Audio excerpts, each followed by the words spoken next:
नमस्कार मैत्रिणींनो, स्वागत आहे तुमचं आजच्या एका नवीन व्हिडिओमध्ये। तर आजचा व्हिडिओ आहे आपला ब्लाऊजला हुक आणि आईची पट्टी कशी लावायची, ती अगदी योग्य पद्धतीने कशी लावायची। तर चला आपण सुरू करूया।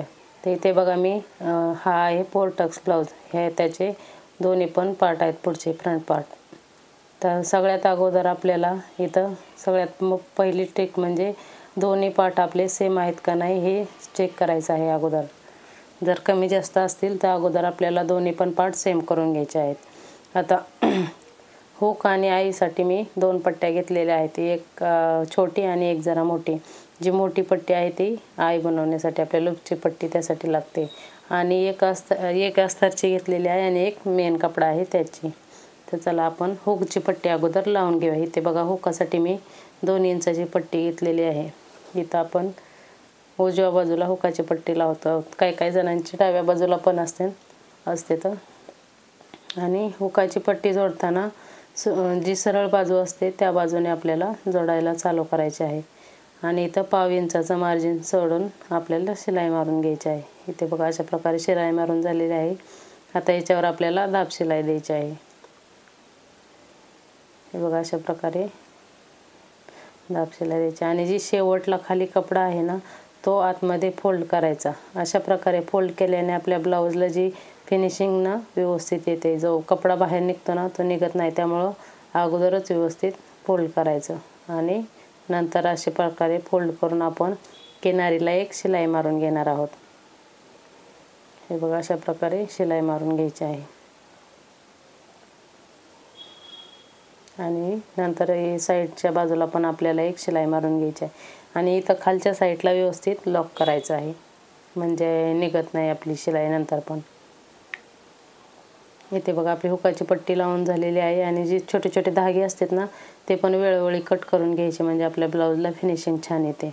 आता वरती बघा जो एक्स्ट्राचा कपडा आहे तो कट करून घेणार आहोत आपण, आणि नंतर मग गळ्याला पण थोडासा शेप द्यायचा व्यवस्थित।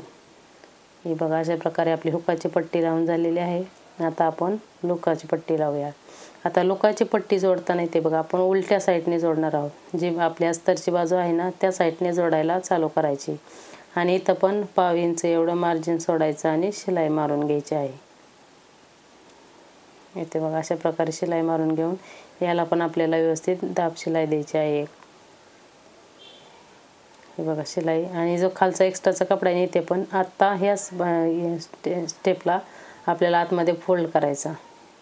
इथे बघा अशा प्रकारे आतल्या साईडला फोल्ड करून घ्यायचं आहे, आणि नंतर शिलाई मारायची, आणि इथं पण व्यवस्थित लॉक करायचं। एवढं झालं। आता आपण ब्लाऊज सरळ करून घेणार आहोत। ही बघा आपल्या ब्लाऊजची सरळ साईड, आणि नंतर असं हाफमध्ये फोल्ड करायचं, आणि परत एकदा डबल फोल्ड करून याच्यावर आपण एक शिलाई मारून घ्यायची आहे। इथे बघा अशा प्रकारे इथं पण खाली व्यवस्थित लॉक करून घ्यायचं।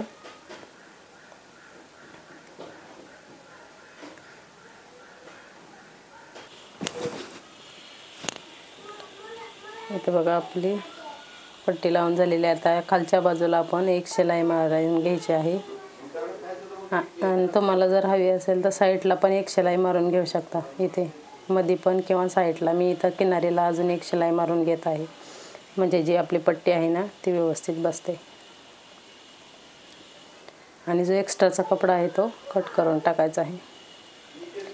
आणि आता हुक आणि आईची दोन्ही पट्टी लावून झालेल्या आहेत। आता आपल्याला परत एकदा चेक करायचं आहे दोन्ही पट्ट्या आपल्या सरळ आहेत का, कारण हुकाची पट्टी थोडीशी एक्स्ट्रा वाढते, कारण त्यातल्या साईडला फोल्ड होते ना, म्हणून। आता इथं थोडीशी आपली हुकाची पट्टी वाढलेली आहे, ती पट्टी आपण कट करून व्यवस्थित गळ्याला शेप देणार आहोत। हे बघा अशा प्रकारे जे वाढलेला एक्स्ट्राचा पार्ट आहे तो व्यवस्थित गळ्याच्या शेपनुसार कट करून घ्यायचा आहे, आणि गळ्याला एकदम गोल व्यवस्थित शेप द्यायचा आहे। इथे बघा अशा प्रकारे आपल्या दोन्ही हुक आणि आईच्या पट्ट्या लावून झालेल्या आहेत। तर तुम्हाला हा व्हिडिओ कसा वाटला ते मला कमेंट करून नक्की सांगा। आवडल्यास लाईक करा आणि चॅनलला सबस्क्राईब करा। थँक्यू। आणि इथे बघा दोन्ही भागाला मी गळापट्टी लावून घेतलेली आहे, फायनल लुक।